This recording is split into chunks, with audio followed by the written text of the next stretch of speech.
Hey y'all, time for the movie retrospective. Yeah, this is a good one. This was a good one. This was one that Sophie sent us. She sent us Yeah. like the special edition Arrow Blu-ray. And I had heard of this movie, probably through the Damned song. Because Yeah. they have a song called Psychomania, which is about this. But I had actually never got around to seeing it, even though I'm kind of into a lot of British cinema from around this time period, Yeah. which was 1973. Don't expect a modern movie. That's not what you're talking about here. You know what I mean? It's I guess you would call it kind of like a paranormal thriller that involved British bikers.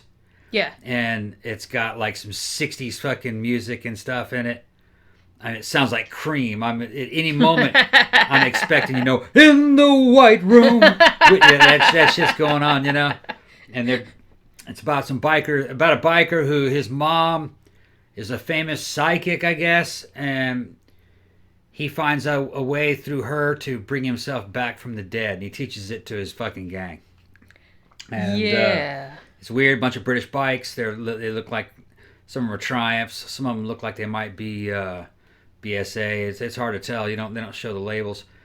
They were supposed to be like really cool Harleys, when they first wrote the script. In the script, yeah. But they couldn't afford those, so they went with the British bikes that were available in that area at the time. They're pretty beat up, and they got some cheesy helmets with skulls on, But it's just part of this movie. It's part of the character of this movie. There is something really indescribably charming about this movie. Yeah. And I can't really put my finger on what it is. I should say that like the helmets that they wear, and it's like in all the posters and stuff like that, but it's like a helmet, and then it's got like a white visor type of thing, which I guess is supposed to look like skull eyes. Yeah, it's a regular clear visor, but that they painted a white skull pattern on it. Yeah. Which, I ride, and I don't know how you can see through those, I guess they did. Yeah, they were riding on them. Like the way it looked reminded me a little bit of Phantom of the Paradise. Exactly. Like the thing that he was wearing. I think Phantom of the Paradise might have actually homaged that slightly. I wonder if it was just a coincidence. Now, this came out in 72 or 73. Yeah. And I can't remember what year Phantom of the Paradise came out. Right. I know we reviewed it, but I can't remember offhand what year it was. Off the top, Phantom of the Paradise is better. But it's a different kind of movie. That's a rock opera. Yeah, I don't know. This one is kind of like... This one is different. It's kind of like a rock biker underground occult movie. In a weird way, it kind of reminded me of the movie The Legacy, which was another American British-made movie. I can see what you kind of felt a little bit like The Legacy. It had a little bit of that kind of vibe, but then it also kind of had a vibe of like, I don't want to say like an American 60s biker flick, like some of the ones that have been on MST, like Wild Rebels and that kind of stuff. It had like a little bit of that. But it's a very, very British, like, sensibility. So It also has... And some of the actors that were in it, like, I think Nicky Henson, who plays the main character, I think he was in, like, some of the other, like, kind of big British horror at the time, like Witchfinder General and those types of movies. So it has that kind of, like, occult thing, too, which I think is what makes it more interesting to me. It almost feels like a vampire movie. It does kind of, yeah. Now that you mention it, it almost feels like a vampire movie. Yeah. It's just a weird movie, and the thing is that when they made this thing, they didn't think much of it. They thought this is just bulk movie making. Yeah. And the people that made it, even the actors and everything, they just thought it would just come and go and be forgotten, and they didn't think this movie would be anything. But it became a cult classic. It's very funny because when you watch the movie, because I think we probably mentioned this before, maybe on like some other movie reviews, but I feel like the UK has like a much more, they have like that more of a like a respect for the craft of acting. So like a lot of their actors like start out on the stage and things like that, and then later move into TV or movie. Yeah. So it's like it's the same thing with like all of the people that were in this movie were stage actors first, and some of them were quite established and had been around for like a really long time. Some of them, like Nicky Henson, who was like the main, gang leader or whatever. He was in Downton Abbey later on and shit like that. So it's like these people have been around for a really long time, and But when they were making this movie, they just felt like, well, it's just like a throwaway movie. It's just like some cheap jack kind of movie that no one's going to see, or that people are going to see and forget about like a year from now. And they all seemed genuinely delighted and bemused that is not what had happened. Yeah. Well, they thought it would just be forgotten. They thought it was silly when they were making it. Yeah. But they didn't know that it would end up on television. This is before the advent of things ending up on television in terms of England. They were used to that, evidently. They weren't used to an idea called syndication. But it ended up on television, and it got a huge audience over time of kids that grew up seeing this. And it influenced them, in terms of the motorcycle scene and everything. Motorcycle scene, rock scene, everything. Yeah, I think what ended up happening with this one in the UK was that because it was a cheap movie to acquire the rights to, and also because it doesn't have like any nudity. It's got violence, but it's not like real bloody or gory or anything. Yeah. So I feel like it was on TV a lot. They could play it. Yeah, so it got played like a lot, like on late night British TV, like over and over again. So I read one article that said this actually might be the most viewed B movie in British history, because it just was on all the time. So there's like a whole generation of people who grew up like seeing this movie over and over again. And, as they got older, like this whole cult developed around it. The funny thing about biker movies from the 60s and the 70s is that they're trying to make these really outrageous rebel outlaw movies, but because of censorship problems, they couldn't really show any crimes being committed a lot of the times. Yeah. They could only kind of hint that something happened, maybe. So you ended up with something that, in a way, was kind of milquetoast. The one that kind of broke the mold. Going back, I think the first biker movie that was actually violent and for real, I think was Mad Max 1. Mad Max 1 had some violence in it. It was mostly wrecks and dudes flying. Yeah. But there were also rapes and shit involved. Even though they didn't show it, but they let you know that did happen. And they even infer in Mad Max 1 that the biker men were raping other men. But they didn't actually show it. Remember the scene where they're out in the middle of the town and the two guys are like, they ran after the guy and he ran inside, and that's what they were trying to hint at, Now, I will say though that one of the biker movies that was on MST, I believe it was The Side Hackers, that actually did show, I think it was The Side Hackers, that actually did show a fairly violent rape and murder of a woman, and that was early 60s maybe. Okay. I can't really remember when that was, and I'm pretty sure it was Side Hackers. Was it British? No, it was American. American, okay. But so it was like a thing, but I can see what you're saying, because like it seems like a lot of teen movies, a lot of biker movies, a lot of those kind of like B movies were pretty tame. Tame, actually. In regards to the violence and stuff. This is too, but for some reason it's not to its detriment. The most violent thing really that happens in this movie is that a woman kills a baby by running over it with her motorcycle while she's going like to in the a supermarket. grocery store, yeah. in the supermarket. Yeah. But really, that's what happens. But what you actually see is her hit a stroller and then fall off the motorcycle because it hits the other side of the... She hits the freezer. She hits the freezer. And there's no baby in the stroller. You don't see a baby in the stroller. I mean, it's just the idea. It's just the idea. It's just the suggestion. Right. But I have to say, though, that one of the coolest things about this movie, the stunt work is great. There's like a really lot of good stunt work for what this. they were doing. Yeah. They were ramping and they were running around in traffic on motorcycles. They showed some wrecks, but that was also, they hinted that there was a wreck. Yeah. And in the special features they show like a part where you see a guy on a motorcycle hit a truck broadside and he flies through it. Yeah. But when they actually show you what you really saw, you saw a guy just jumping out of the truck. But you didn't notice jumping out the side of a truck. Jumping out the side of a truck through a fake side wall. And then somebody threw a tire or something on the other side of the truck. And it was just all done in the edit. But see, that's movie-making magic.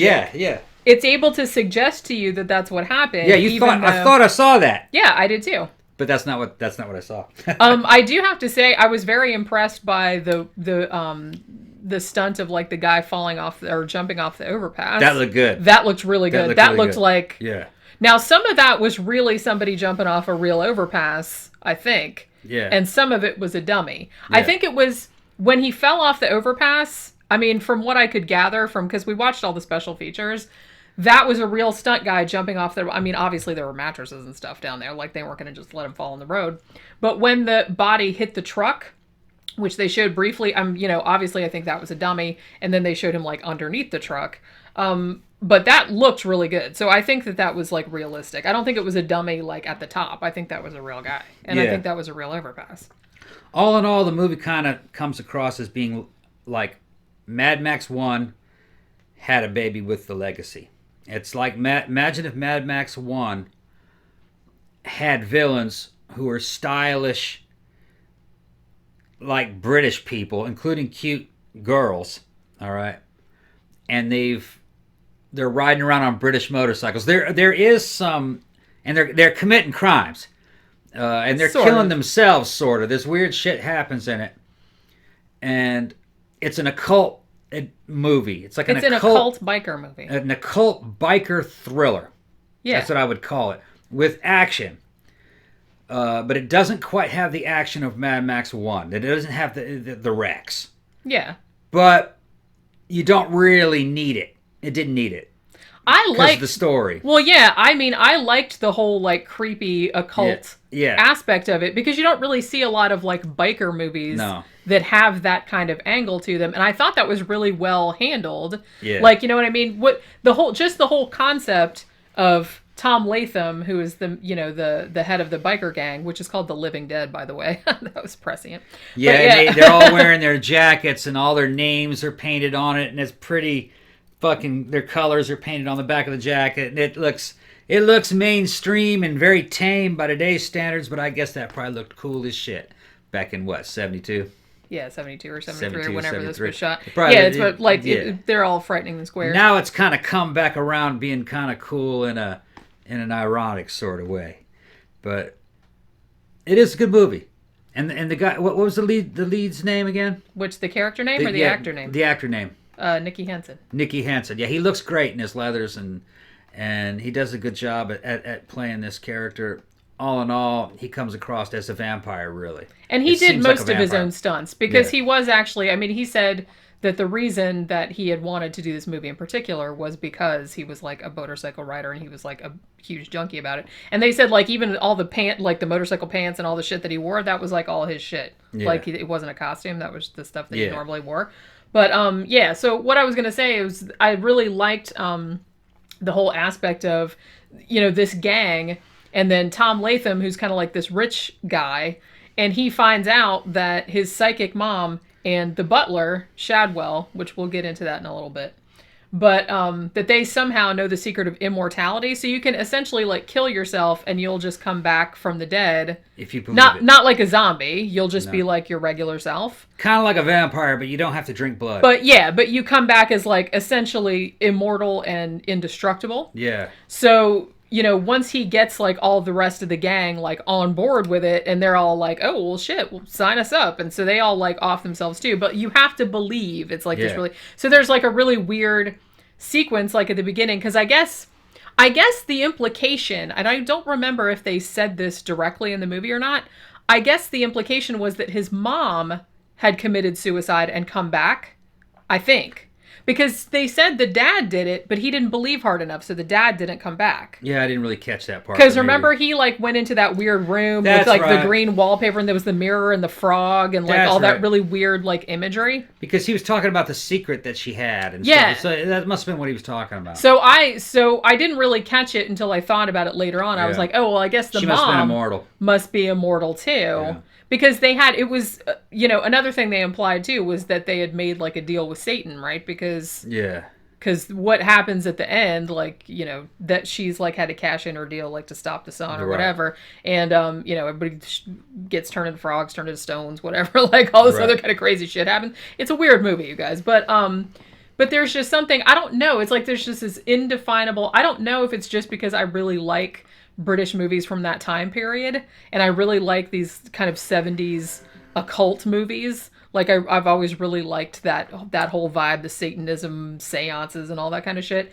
But this one really, I found this one really, really entertaining. And like, like all the acting was good because, like I said, these were all stage actors, and a lot of them are still around, like today, and have been in like real big stuff. Like, but the sad thing about this, and I don't know how much Psychomania had to do with this, but the guy that played Shadwell, the butler, that was George Sanders, and he had like a huge career prior to this, and he was in like some big movies. He was in like he was in Rebecca, like I think like the Alfred Hitchcock movie. He was in fucking All About Eve. He was in so he was in some big like deal, like Oscar winning type of shit. And this was his last movie, and legend has it that he was in Madrid and he saw a preview of this movie that he was in and went back to his hotel room and committed suicide. Yeah. And they had like on all the extras, they said like what his note said. It wasn't super long. It didn't like reference the movie or anything, but it just said something like, I'm so bored or something like that. I'm bored of this place. It sucks. And you have fun, guys. Essentially. So, or good luck. Or so, yeah, he said good luck at the end. So people don't know if it was just because he was getting old and he was over it, or he just saw the movie and he's like, this is how low my career has sunk. You know what I mean? Just because he'd been in so many like classic movies prior, and then maybe he just thought, I'm in this piece of shit. Oh no. But maybe it didn't have anything to do with it. Maybe it was just like a coincidence. Really wasn't a piece of shit movie though. It really wasn't. No. And it's like, it's just funny. It was funny to me that all the actors that were in it, and I think this happens a lot with cult movies, because when you're working on something, particularly back in the 60s or 70s, when people didn't really have that much of a concept of like a midnight movie or an underground movie or a cult classic or anything like that, you didn't really have that concept yet, like solidified. So when you're just working on this movie that you think is just this fucking... They thought it was a weird... Yeah, they said it took like 2 or 3 weeks to make it. It's like they got like a few $100 or something. I think Nicky Henson said he got, like 150 pounds or something like that to be in the fucking shit. I don't even remember. It was like some like ridiculously small amount. And he's like, it was just like this one-off thing. We were just doing it for some money. It's like, it was out of season for the theater because he was actually like, in the theater. So he got paid weekly doing that. But he was just like, I was on a break and I needed some extra cash. So I just did this. And he's like, and now 40 years later, people are coming up to him and like wanting him to sign stuff, like, sign my Psychomania poster and all this other kind of stuff. And he just thinks it's the most hilarious thing ever because he thought everyone would just forget about it. Yeah. And nobody did. So it's just very funny to me. But in some ways, I think that kind of helped it out because they weren't really trying to make anything that was going to like stand the test of time or still be talked about 40, 50 years later. It just kind of happened. Yeah, according to the people that were involved in the movie, the success of this movie was an accident. Yeah. Everything about it that made it successful was an accident. Yeah. And was not really planned. And they just did the best job they could with what they had, and they gave it a good score. But it was just a very standard piece of solid work. Everybody just did a good job on it. But what they were working with wasn't much, even in terms of script and budget. It was just a few days' work. That's all. And they thought it would just be forgotten. They didn't really think much of it, and then they moved on to the next project. I know, and that's it kills me because that's just so funny to think about. And I think that happens, like I said, particularly in the 60s and 70s with a lot of these movies, is that the actors that are in them, for them it's just a paycheck or it's just a job, and they're like, well, I'll just, they're on their way to like work in like bigger movies. It's like, here's another thing I'm going to do for a month or two, and then I got to move on to the next thing.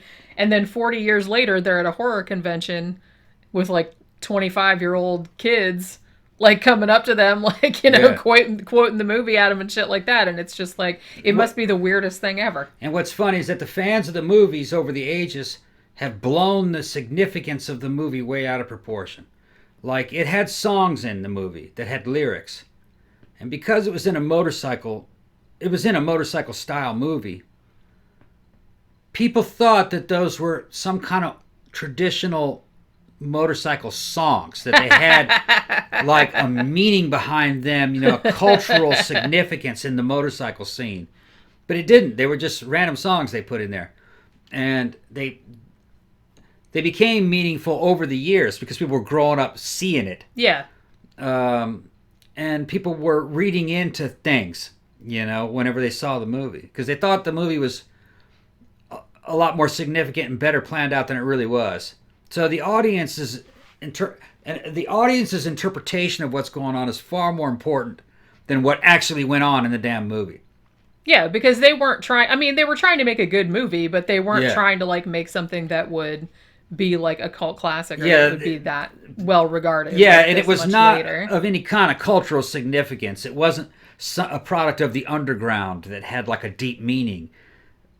But evidently the people that grew up watching it thought it did. Yeah. But it didn't. It was an accident. Yeah, just an accident. It was just a fun biker crossed with a cult movie that had like some really good stunts in it, really good acting. I was laughing about the song because there was an interview with the guy that did the score, like for the movie, John Cameron, I think his name was, and they were talking about the song that's in it that gets played at Tom Latham's funeral, which we have to talk about that too because Sophie asked me about that, but that song, Riding Free, which is just, it's kind of a terrible song, but also kind of awesome in a terrible way. Just a kind of folk song. Well, we kind of made jokes about, like, when it came on, I'm like, who invited John Denver to this? Yeah, it's like John Denver. And it was just like the cheesy words about, being a motorcyclist, being like all free and riding around. I'm like, I feel like real bikers wouldn't want like that hippie shit played at their funeral. No. I'm just saying. But that, No, during that time, in the United States, what bikers were listening to would have been Steppenwolf. Yeah, which is a lot darker. A lot darker sounding. This is literally sounded like John Denver singing. It did, yeah. I thought it was John Denver. Rocky Mountain High, Colorado. Yeah, it sounded kind of like that. Well, it's funny because another thing, and so Sophie asked us about this. She's like, I couldn't wait to hear what you guys said about the Tom Latham funeral, because all the bikers like go to the mom's house, and the mom knows that he's going to come back from the dead, so it's like she's not like sad about it or anything. And the other bikers are like, well, we want to have the funeral the way he would have wanted it, and she's like, yeah, whatevs, do whatever you want. And so they dig this like big square hole, and then they put him in it, like dead, sitting up on his motorcycle. Yeah, and he's standing there with the helmet. But but his head doesn't go all the way. It's above the ground. I don't understand how that was going to make a Korean head mount. So Tom said are they going to like bury him up to his neck or what are we doing? I said, are we going to put like a cairn over it or something, like a pile of rocks or I wasn't really sure. But no, then the next thing you know, they just show him buried. I guess they just put a pile there. Well, like I said, it didn't really matter because, the bikers didn't know that he was coming back from the dead, but his mom knew. And then later on, you see him just rocketing out of the damn ground in broad daylight on that motorcycle riding, boom. And it looked just like, I said, man, they got that from the cover of that Meatloaf album.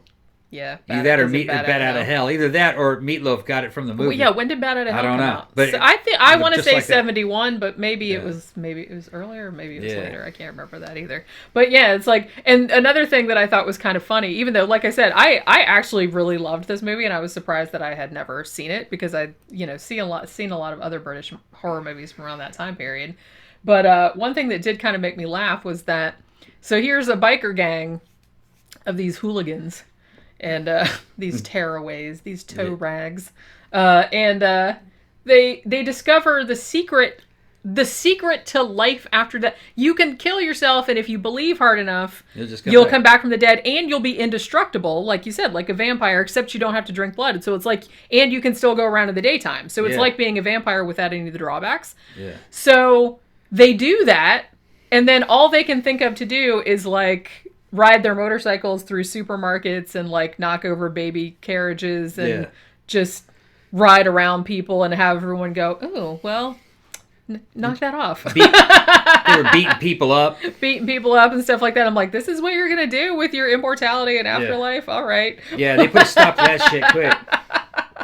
But it's just kind of like that made me laugh that it's like that's all they could think of to do. Well, like I said, the movie was not thought out well. It was just some quick thing that they knocked out to have a product, and it stuck. When they put it on TV, kids grew up watching it and they liked it. Yeah.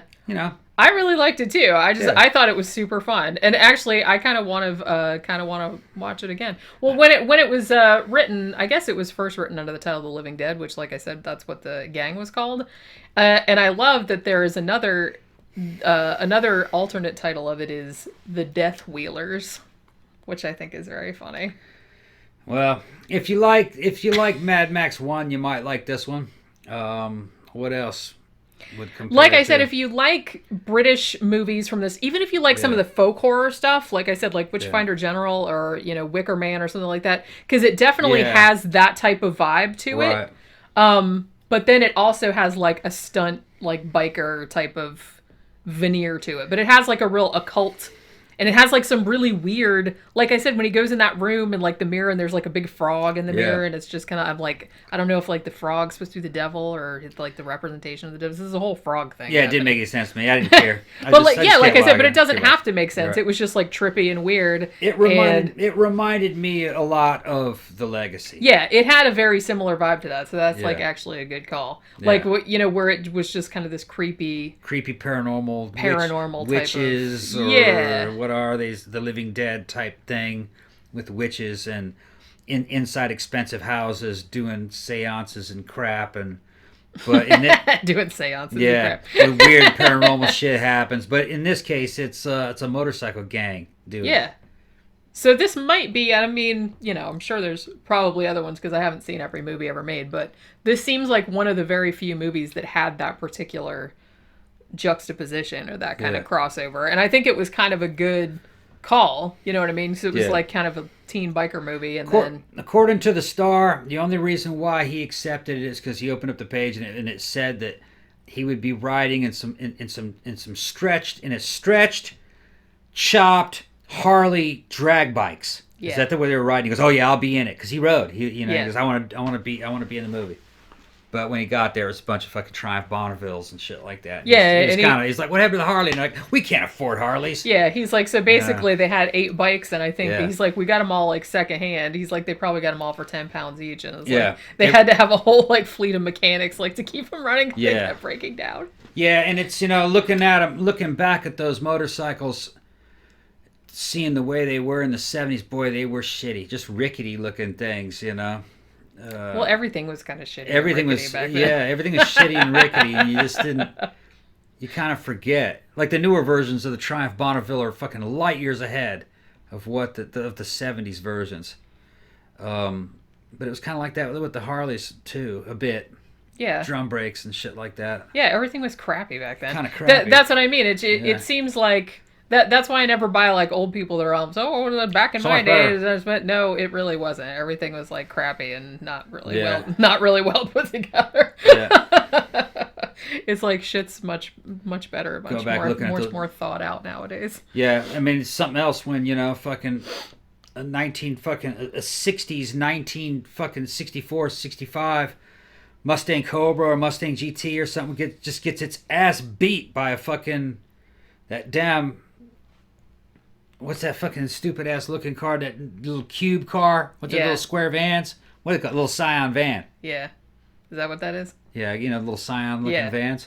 Will just fucking tear up a muscle car of the fucking 70s. Well, yeah. Just beat it in every aspect, every respect, and you're just faster, better turning, quicker, better stopping, just everything. You forget. That's what I mean. Cars back in the 70s were terrible. Terrible. They were fucking super heavy. Didn't make any power.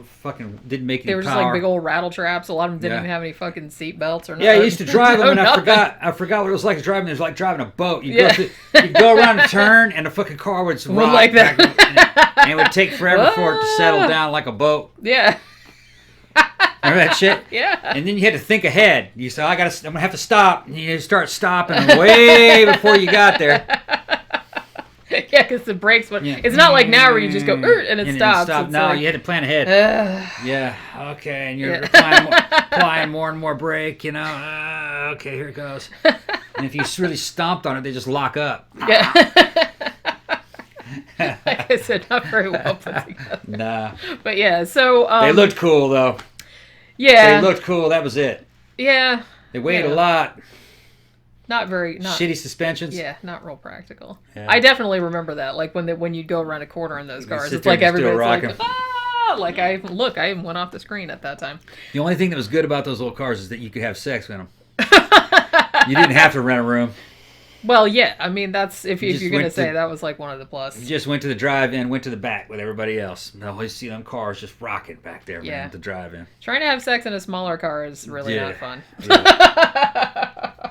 It can be done, but it's not fun. Yeah. But yeah, so this is definitely, if you haven't seen it and you're really into like cult movies, particularly like British movies or biker movies or anything like that, I kind of feel like maybe if you liked Quadrophenia or something like that, Yeah. you'd probably be into this as well. If you like occult movies, this is kind of one you need to see. I feel like if you're into that kind of shit. I had never seen it, and I'm glad that I did see it. Yeah, me too. I actually really liked it a lot. I think I would have liked it better had I seen it when I was a kid. Yeah.